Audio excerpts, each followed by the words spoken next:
고난주간 마지막 날입니다. 이번 한 주간 고난주간 특별 묵상을 우리가 함께 했는데 어떻게 깊고 풍성한 은혜 시간이 되셨습니까?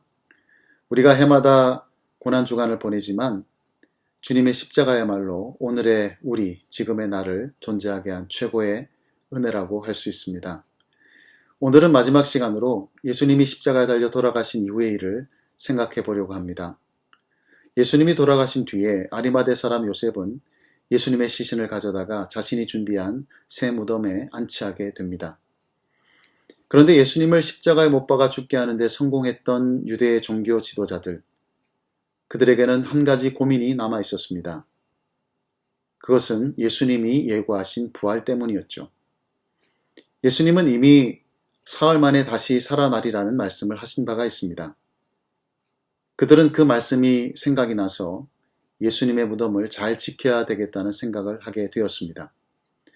혹시 예수님의 제자들이 예수님의 시신을 훔쳐다가 예수님이 부활했다고 소문을 퍼뜨릴까 걱정이 되었기 때문이죠. 만약 그렇게 된다면 예수님이 살아계실 때보다 더 큰 골칫거리일 수 있었습니다. 그래서 그들은 빌라도를 찾아갑니다. 빌라도에게 예수님의 무덤을 철저하게 잘 지켜야 된다고 강조를 하죠.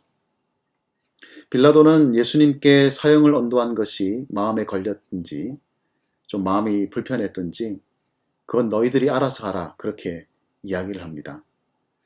그래서 유대의 종교 지도자들은 자신들의 경비병들을 예수님의 무덤에 배치해서 철통같이 지키게 됩니다. 하지만 그들이 외부의 침입은 완벽하게 지킬 수 있었을지는 몰라도 무덤 내부에서 일어난 일은 어떻게 할 수 없었습니다.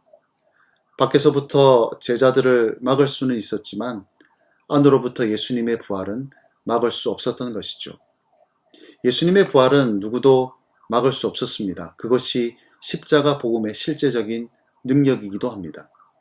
십자가는 죽기만 하는 장소가 아니라 부활의 능력으로 연결되는 장소이기 때문이죠.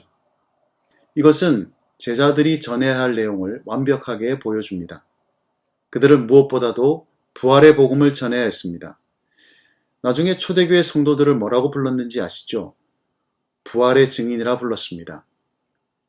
예수님의 부활을 막을 수 없었던 것처럼 그 부활의 소식 역시 막을 수 없는 진실이 되어야 합니다.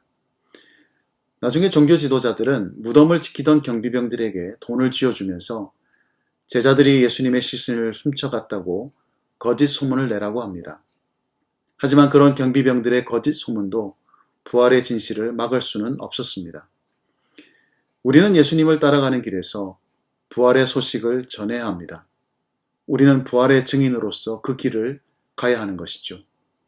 우리가 십자가의 은혜를 정말 깊이 묵상했다면 결론은 부활의 증인이 되는 것입니다. 이제 고난주간이 끝나고 내일은 부활주일입니다. 예수님이 십자가에 달리신 금요일도 중요하게 생각하고 예수님이 부활하신 주일도 중요하게 생각하지만 이상하게도 토요일은 관심을 두지 않습니다. 예수님이 무덤에 머물러 계셨던 날이라 그런지 우리도 조용합니다.